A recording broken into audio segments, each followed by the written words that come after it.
Welcome to Direct Talk with Papa Z. At huwag kayong tumawa dahil totoo yan. We have Ryan Agoncillo and Julian Santos. Hello sa inyo. Hello, Papa Z. Papa Z. Unang-una pare, napansin ko sa misis mo, parang dalaga dating niya. Napansin ko rin eh.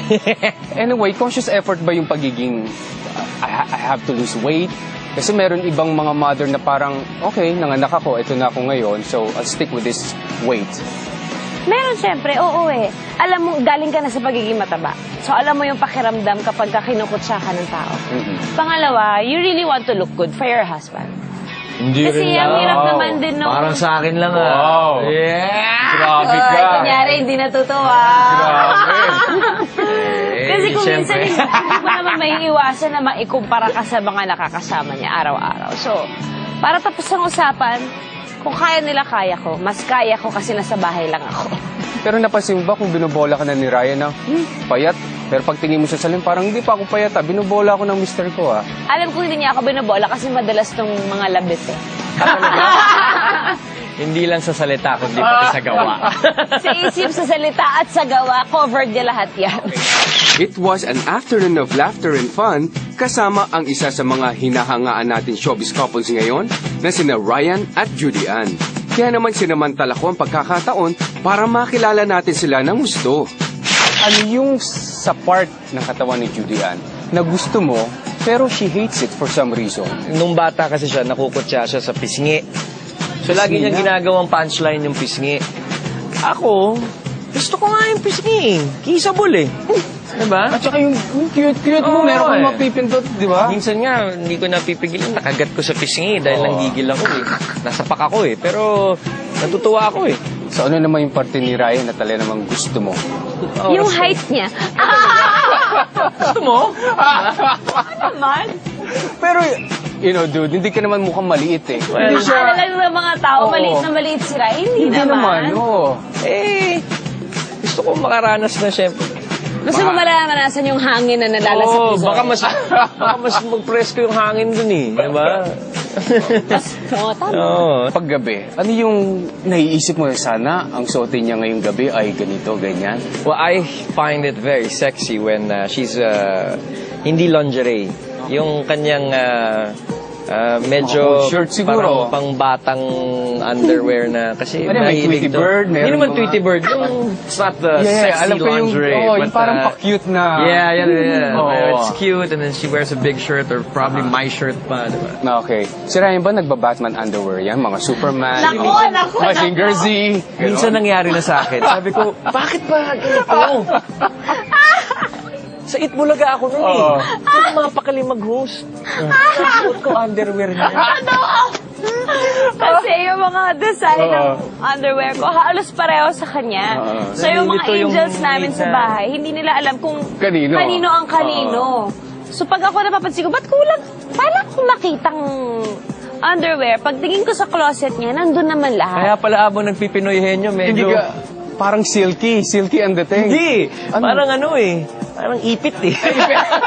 Isa sa mga na-discover ko about Ryan and Judy Ann ay hindi lang sila magaling sa kulitan. Bilib din ako sa husay nila pagdating sa seryosong usapan.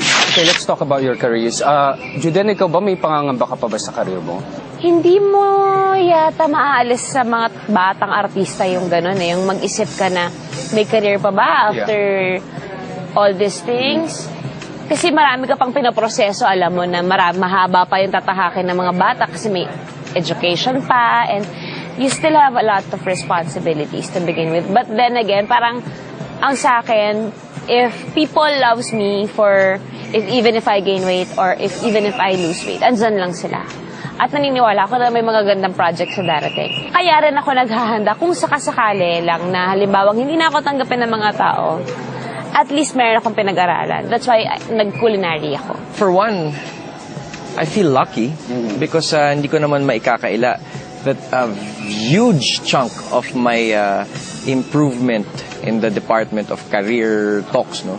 Of course, yung goodwill ni Judy Ann rubs off on me also. Diba? Yung may fans siya na have learned to like me and love me as well. And I embrace that. I embrace the fact that she's a big part of my improvement sa career. Kaya ang akin, yung goodwill na yon na nare-rub off sa akin, kailangan kong suklian ng hard work. Julian, sa tingin mo sa totoong buhay, kailangan ng teamwork ng mag-asawa pagdating sa handling the money, pagdating sa career? Oo, alam mo yan. Oo, di ba? Oo, kailangan may teamwork. You guys are very good examples of it. Kasi parang kailangan you give each other that chance and space to have his or her own diskarte pagdating sa lahat ng bagay. Sa amin naman, may ganon yung kagaya sa finances. I handle the finances, but I allow him to have his own account.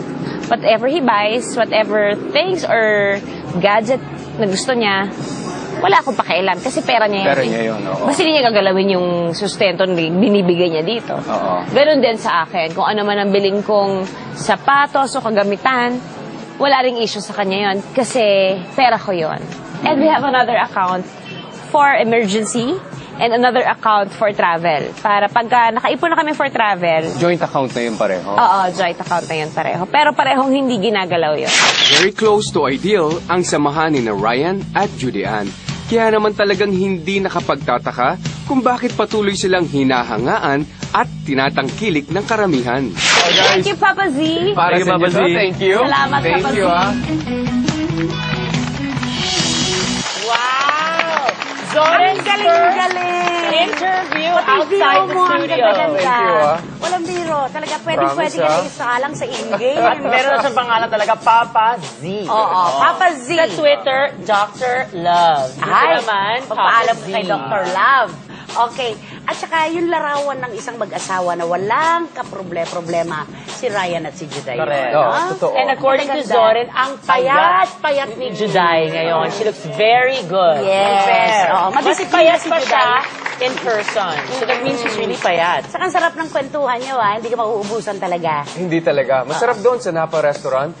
Yung director ng, what's his name? Direct Rich. Ng ano? Yeah, Direct siya Rich. may-ari noon. Oo, so doon Napa, kayo. Aha. Okay. Masarap sila kausap. Napakasarap. Kasi game sila Oo. kausap eh. Kumbaga yung mga paksa na pag-uusapan, hindi ka mauubusan talaga. Oo. Galing. Ang galing mo. Ay, thank you. Ikaw na. Ay, ikaw na. Ikaw Sige, na. May ganon! Zoran na. Ikaw na troubleshoot. Every time na hindi ako available. Ako rin. Ako rin pag di na ako pwede si Soren. Boss Jay na. Direct GB. Si Soren na dyan. Diba? Available siya Kaya anytime. na niya yan. Diba? Masipag. Okay. Okay, here's Dolly for more showbiz updates.